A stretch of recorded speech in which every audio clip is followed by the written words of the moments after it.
Assalamualaikum warahmatullahi wabarakatuh. Apa kabar semuanya? Hari ini kita akan belajar mengenai suhu dan kalor. Pelajaran IPA kelas 5 tema 6 subtema 1. Adapun materi yang akan kita bahas pada video kali ini yaitu yang pertama sumber energi panas, yang kedua suhu dan kalor, yang ketiga pengaruh panas terhadap benda, dan yang terakhir perpindahan panas. Yang pertama yang akan kita bahas adalah sumber energi panas. Sumber energi panas adalah benda yang dapat menghasilkan energi panas. Adapun yang dapat kita jumpai di alam yaitu matahari, api, gesekan antara kedua benda, dan panas geotermal atau panas bumi. Sumber energi panas yang pertama yaitu panas matahari. Panas matahari merupakan sumber energi terbesar di bumi. Adapun manfaatnya, yang pertama adalah menerangi bumi sehingga udara menjadi hangat. Yang kedua yaitu mengeringkan padi setelah dipanen, dan yang ketiga mengeringkan pakaian yang basah. Sumber energi yang kedua yaitu api. Api dihasilkan jika ada bahan bakar panas oksigen dan gesekan satu benda dengan benda yang lainnya, contohnya korek api. Manfaat dari api adalah 1. Memasak, dan 2. Menjalankan mesin. Sumber energi panas yang ketiga yaitu gesekan antara dua benda. Energi panas dapat dihasilkan ketika terjadi gesekan antar kedua benda. Misalnya, yang pertama yaitu gesekan antara kedua tangan.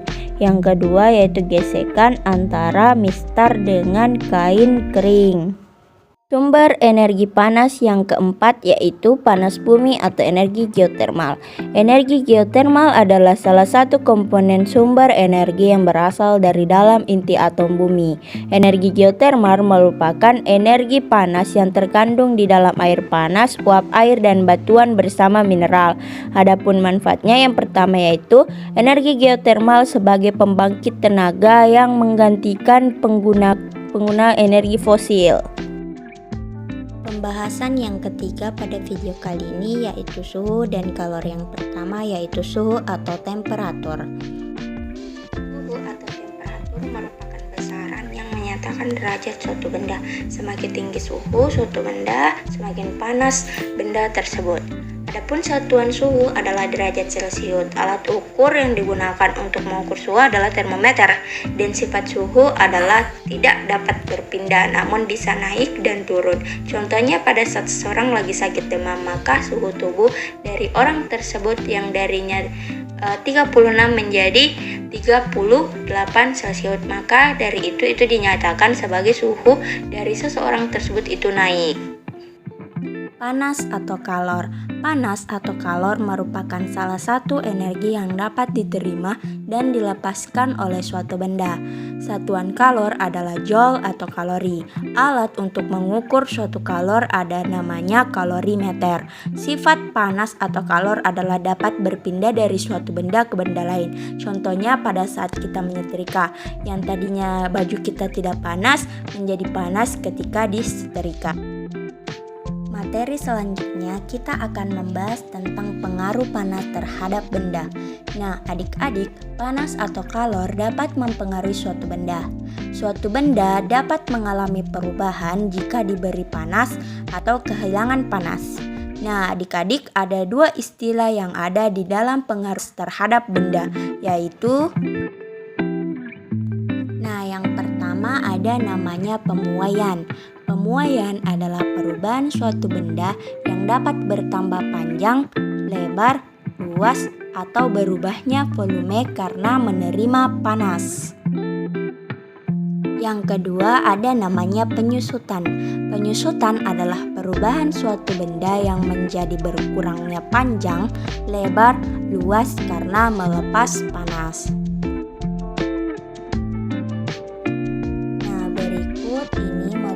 Contoh dari peristiwa pemuaian atau penyusutan. Yang pertama, bisa diperhatikan. Ini adalah gambar dari kabel listrik. Kabel listrik terbuat dari logam. Ketika udara panas, maka kabel akan memulai sehingga menjadi lebih panjang, dan ketika udara dingin, maka kabel akan menyusut sehingga menjadi lebih pendek. Nah, itulah sebab kabel listrik dipasang agak kendor sehingga pada malam hari atau ketika udara dingin, kabel listrik tidak putus karena menyusut. Nah, kalian perhatikan di sepanjang jalan terdapat kabel listrik. Ketika pada siang hari dia mengendor, dan ketika malam hari dia menyusut atau lebih pendek.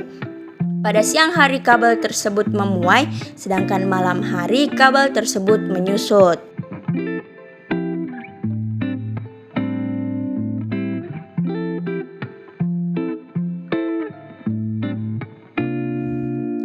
Kemudian contoh yang kedua yaitu pada rel kereta api. Nah, jika pada siang hari dan suhu meningkat, maka batang rel kereta api akan memuai sehingga terjadi pertambahan panjang dengan adanya celah yang tidak terjadi tabrakan antara dua batang rel yang berdekatan yang dapat menyebabkan rel kereta api menjadi bengkok. Sedangkan pada malam hari yaitu suhu mulai berkurang, maka rel kereta api menjadi semakin menyusut. Nah, itulah yang terjadi apabila benda mendapatkan panas atau melepaskan panas.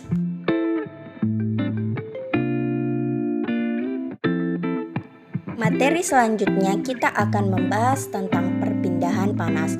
Nah, anak-anak, jika kalian berada di dekat api, maka lama-kelamaan tubuh kalian akan merasa panas. Peristiwa ini menunjukkan bahwa panas atau kalor dapat berpindah panas karena adanya perbedaan suhu antara dua benda atau hal lain. Yang kalian ketahui bahwa panas dapat berpindah dengan 3 cara, yaitu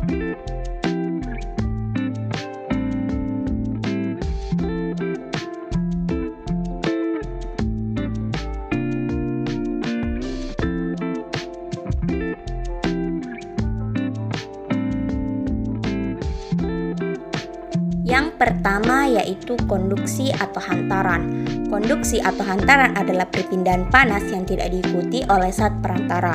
Yang kedua yaitu konveksi atau aliran, perpindahan panas yang diikuti oleh zat perantaranya. Yang ketiga yaitu radiasi atau pancaran, perpindahan panas tanpa ada zat perantara.